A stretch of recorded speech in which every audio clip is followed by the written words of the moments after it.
Good morning, Standard 7, Subject Maths, Chapter number 11, Perimeter and Area. Previous period में मैंने आपको ये लेसन के फॉर्मूलाज लिखवाई थी, 4 फॉर्मूलाज एरिया और पेरीमीटर की स्क्वायर और रेक्टेंगल के लिए। और मैंने कहा था कि ये 4 फॉर्मूला बहुत आईएमपी है, अप टू 5th स्टैंडर्ड से हम ये फॉर्मूलाज करते आ रहे हैं। ओके, और सभी सम में ये फॉर्मूलाज यूज होगी, तो एकदम वो हमें लर्न होनी ही चाहिए। अब नंबर 4, एक्सरसाइज 11.1 का exercise 4, the perimeter of a rectangular sheet is 100 centimetre. एक रेक्टेंगुलर शीट का हमें पेरीमीटर दिया है 100 centimetre. If the length is 35 centimetre, अगर उसकी लेंथ 35 सेंटीमीटर है, then find its breadth and also find the area. Okay, तो फर्स्ट ऑफ ऑल हमें जो चीज़ें दी हुई हो और जो फाइंड करना हो उसको हम ऐसे हाईलाइट करके क्वेश्चन में आंसर में जब सॉल्व करते हैं तब हम उसको लिख देंगे कि यहाँ हमें लेंथ दी है 35 सेंटीमीटर, ब्रेथ हमको फाइंड करनी है, एरिया हमको फाइंड करना है। अब हमें दिया है पेरीमीटर ऑफ रेक्टेंगल, हमें दिया है 100 सेंटीमीटर। तो हमने पेरीमीटर ऑफ रेक्टेंगल की फॉर्मूला लिखी, perimeter of rectangle is equal to 2 in the bracket l plus b। Perimeter of rectangle हमें दिया हुआ है 100 is equal to 2 in the bracket, length हमको दी है 35 प्लस ब्रेथ जो हमें फाइंड करनी है। अब ये बीच में इज इक्वल टू का सिंबल है, तो हम इसको पूरा ऐसे घुमा देंगे, तो जो फाइंड करना है वो लेफ्ट साइड ले आएंगे ताकि सॉल्व करने में हमें एकदम इजी रहे। 2 in the bracket 35 plus b is equal to 100। यहाँ पर जो 2 है वो मल्टीप्लाई के रिलेशन में है, जो सामने जाएगा तो डिवीजन में हो जाएगा, तो 100 डिवाइड बाई 2 तो हो गया 50। अब b के साथ 35 प्लस में है, जो अपोजिट साइड में जाएगा तो माइनस हो जाएगा, तो b is equal to 50 minus 35, that means b is equal to 15 centimetre. Okay, breadth हमें फाइंड करनी थी, तो ब्रेथ हमको मिल गई 15 सेंटीमीटर, लेंथ हमको दी हुई थी। अब हमें एरिया फाइंड करना है, तो हम उसकी फॉर्मूला लिखेंगे और उसमें लेंथ और ब्रेथ दोनों की वैल्यूज रख देंगे।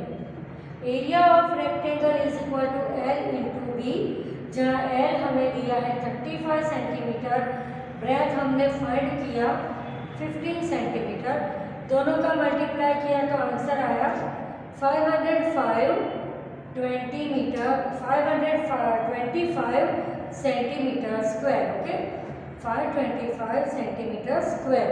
अब हम एक्सरसाइज 5 करेंगे।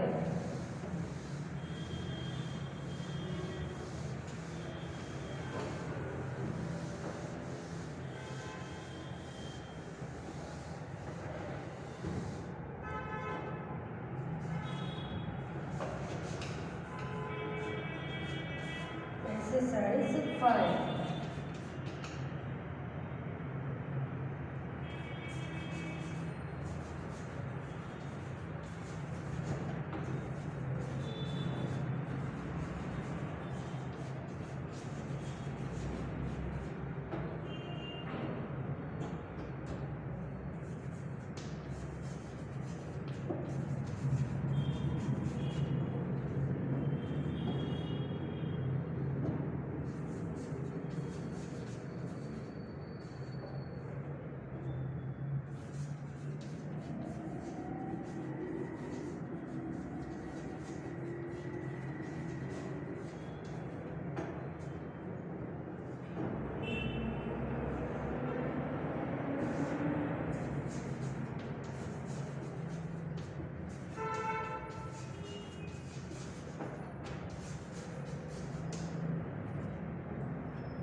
बहुत बड़ा प्रॉब्लम है। हम पहले पूरा क्वेश्चन समझेंगे, उसके बाद हम सॉल्व करेंगे। The area of a square park is the same of a rectangular park. दो पार्क है, एक है स्क्वायर और है रेक्टेंगल, दोनों का एरिया सेम है। तो पहले हम वो स्टेप लिखेंगे, area of square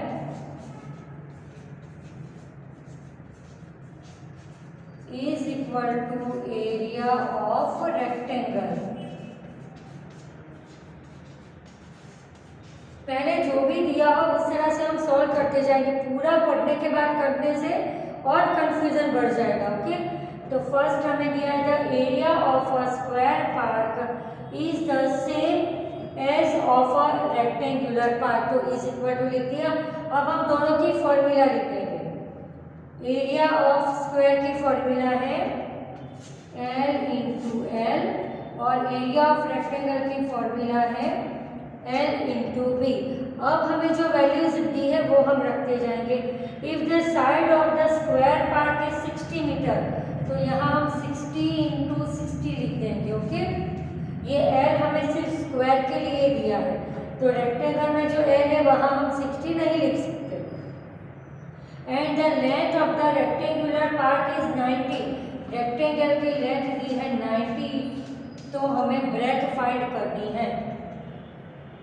find the breadth of the rectangular part. बहुत इजी सम है, दिखने में लगे कि बहुत हार्ड है, पर सॉल्व करें तो कितना इजी, 2 मिनट में आंसर आ जाएगा इसका। जितना बड़ा क्वेश्चन है उतना बड़ा तो आंसर भी नहीं हुआ। The area of a square park is the same as of a rectangular park. If the side of the square park is 60 metre, तो पहले जो area of square is equal to area of rectangle because both are same. अब हमें square की length का measurement दिया है 60 centimetre, तो ये जो 60 है हम वो सिर्फ स्क्वायर के लिए लिखेंगे 60 इंटू 60। और फिर है and the length of the rectangular park is 90 metre, तो रेक्टेंगुलर की लेंथ लिखेंगे हम 90। हमें ब्रेथ फाइंड करनी है। Okay, find the breadth of the rectangular part. अब मैं ये दोनों को इस तरह से रिवर्स कर देती हूँ, यहाँ पर सॉल्व करती हूँ। 90 into b is equal to 60 into 60। Okay, अब हमें तो बी फाइंड करना है only, that means left side पर ओनली बी ही रहना चाहिए। तो बी के साथ 90 जो मल्टीप्लाई में है वो सामने ऑपोजिट साइड में जाएगा, तो वो डिवीजन में चला जाएगा। तो b is equal to 60 into 60 upon 90। Okay, b की वैल्यू क्या मिली? 60 इंटू 60 अपॉन 90। अब हम कटिंग करेंगे। 0 0, 3 2 जा 3 3 जा 3 2 जा और ये 0, तो 22 जा 40 centimetre. b is equal to 40 centimetre answer. कितना एक ही स्टेप में आंसर आ गया। ओके, मीटर था, मैंने सेंटीमीटर लिखा। ओके, कितना इजी सब है।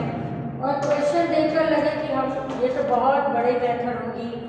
जो भी सेम दिया है उसको हमने इज इक्वल टू करके कंपेयर कर दिया, फिर वैल्यूज रख दी और b की वैल्यू फाइंड कर दी, तो हमें ब्रेथ मिलती है 40 मीटर। ओके, अब हम 6 नंबर सॉल्व लिखेंगे।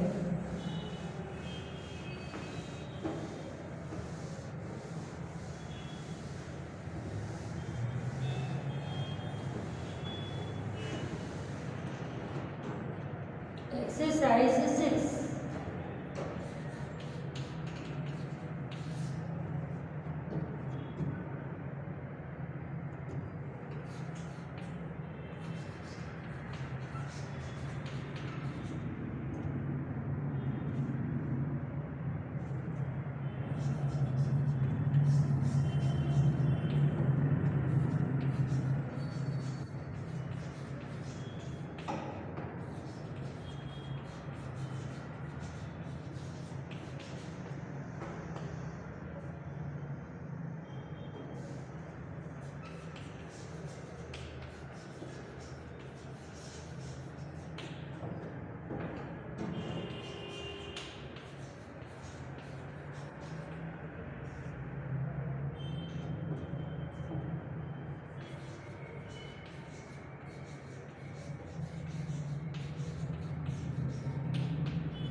बहुत बड़ा वर्ड प्रॉब्लम है ये भी, तो पहले समझ लें।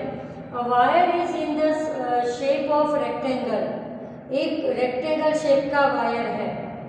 Its length is 40 centimeter, L is equal to 40 centimeter and breadth is equal to 22 centimeter. Okay. If the same wire is rebent in the shape of a square, तो यहाँ पर हमें क्या करना है, उसकी बॉर्डर दी हुई है। ओके, तो क्या फाइंड करेंगे हम, perimeter, perimeter of rectangle. Okay, तो कितना आएगा, 2 in the bracket L plus b, 240 plus 22, 262, 124 centimetre. Okay, इसका पेरीमीटर आया 124 सेंटीमीटर। अब हमें करना क्या है इधर कि if the same wire is rebend in the shape of a square, मतलब हमें यहाँ पेरीमीटर ऑफ स्क्वायर भी फाइंड कर लें। Perimeter of square is equal to L into L। तो L कितना दिया है हमें यहाँ पर, 40, 40 इंटू 40 तो 1600 perimeter of square, 4 into L, 4 into L दी है हमें 40, 160 सेंटीमीटर। ओके, तो जो दूसरा आंसर है उसका आ गया कि किसका एरिया ज़्यादा है, तो स्क्वायर का एरिया ज़्यादा है। ओके, अब हमें क्या कहा है कि if the same wire is rebend in the shape of a square, what will be the measure of each side, तो सभी साइड का मेजर कितना होगा, तो इसको हम 4 से डिवाइड करें,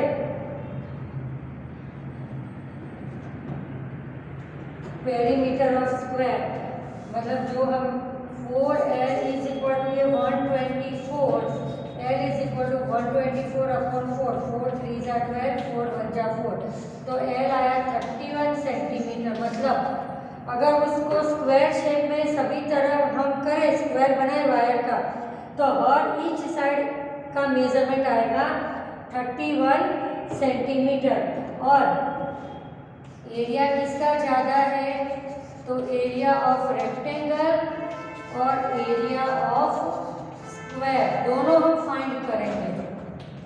L into L, L into b, तो यहाँ क्या है 40 इंटू 22, 40 इंटू 22 तो क्या आएगा 880 सेंटीमीटर स्क्वायर। और पेरीमीटर ऑफ स्क्वायर का L इंटू L, L कितनी है इधर 31 इंटू 31, तो 31 इंटू 31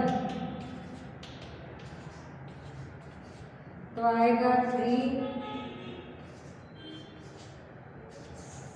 तो किसका एरिया ज़्यादा दिख रहा है आपको, स्क्वायर का या रेक्टेंगल का, तो आंसर आएगा, answer area of rectangle is more. Okay, फिर से पूरा क्वेश्चन समझ लेते हैं हम।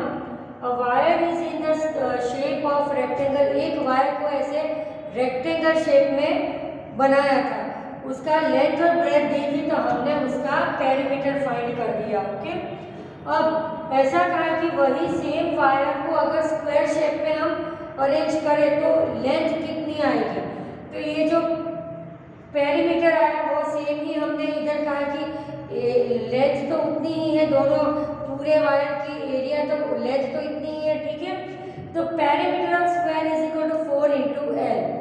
अब यहाँ 124 जो पेरीमीटर ऑफ रेक्टेंगल आया, मतलब वायर की टोटल लेंथ तो उतनी ही है और स्क्वायर में 4 साइड सेम होती है, तो हमको 124 को हम 4 से डिवाइड करेंगे तो स्क्वायर की हर एक साइड का मेजरमेंट मिलेगा।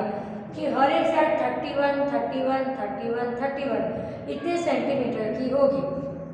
फिर हमें कहा कि हमें क्या हाँ, एनक्लोज मोर एरिया। स्क्वायर और रेक्टेंगल दो शेप है, दोनों में से किसका एरिया ज़्यादा है, तो हमने यहाँ दोनों का एरिया फाइंड किया। एरिया ऑफ रेक्टेंगल आया 880 centimetre square and area of square आया 1023 सेंटीमीटर स्क्वायर। ओके, तो आंसर में हम लिखेंगे area of square is more. Okay, now 7 number. थोड़े कॉम्प्लिकेटेड सम्स हैं ये, 2-3 बार देखोगे तो समझ में आ जाएगा। Now number 7।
The perimeter of rectangle is 130 centimeter. If the breadth is 30 centimeter, then find its length and also find its area.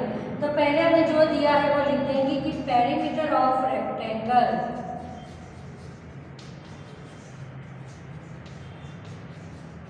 कितना दिया है हमें 130 सेंटीमीटर। अब perimeter of rectangle की फॉर्मूला क्या है, 2 in the bracket l plus b is equal to 130 centimetre. अब हमें यहाँ पर ब्रेथ दी हुई है 30 सेंटीमीटर, तो हम लिखेंगे 30 ब्रेथ के बदले। अब ये 2 यहाँ पर मल्टीप्लाई में है, सामने जाएगा तो डिवीजन में चला जाएगा। 130/2 तो क्या आएगा 65। l इज इक्वल टू 65, यहाँ से 30 सामने जाएगा तो माइनस हो जाएगा।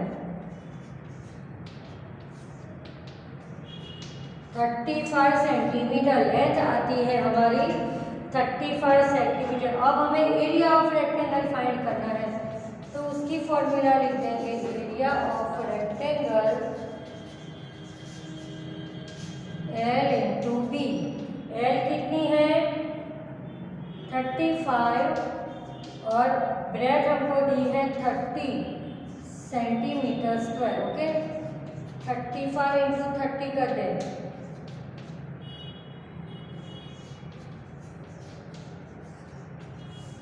1050 सेंटीमीटर स्क्वायर। अब लास्ट 8 नंबर, ये 11.1 का हम कर देते हैं।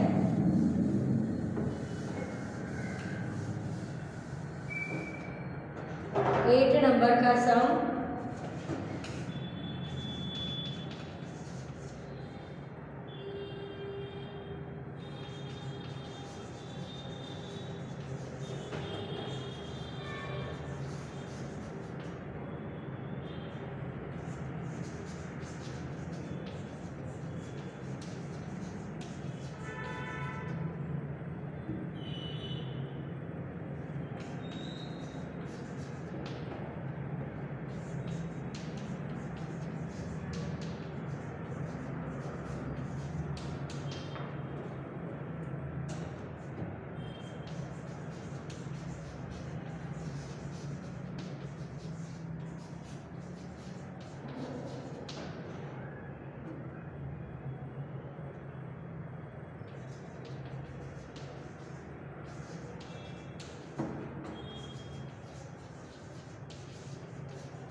देखो थोड़ा हार्ड सम दिया हुआ है। A door of length 2 metre and breadth 1 metre. तो यहाँ डोर दिया हुआ है, डोर के लिए हमें लेंथ और ब्रेथ दी हुई है 2 metre and 1 metre. Okay, is fixed in a wall. ये डोर को उसके क्या वॉल के अंदर फिक्स करना है। अब वॉल का भी हमें लेंथ दिया हुआ है। वॉल के लिए लेंथ दी है 4.5 मीटर एंड ब्रेथ दी है 3.6 मीटर। और वाइट वॉश करना है, मतलब पूरे एरिया उसका कवर करना है। तो हम ये दोनों का एरिया फाइंड करेंगे, फिर ये वॉल के एरिया में से डोर का एरिया माइनस करेंगे तो हमें वॉल का एरिया मिलेगा और फिर हम उसको रुपीस में कन्वर्ट कर देंगे। ओके, तो पहले यहाँ एरिया ऑफ डोर हम फाइंड करेंगे। L इंटू बी तो आया 2 मीटर स्क्वायर। अब area of wall L into b मतलब 4/10 मल्टीप्लाई 36/10 कर देते हैं, या दोनों का मल्टीप्लाई करके नीचे हम 2 0 लिख देंगे।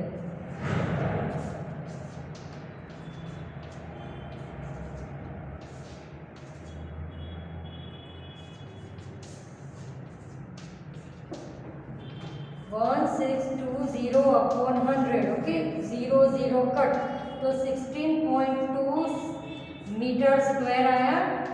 अब इसमें से हम ये 2 मीटर स्क्वायर माइनस कर देंगे, क्योंकि इतनी वॉल में से ये टोटल वॉल है, उसमें से डोर इतनी स्पेस रोकता है तो वो डोर के एरिया को हम माइनस कर देंगे।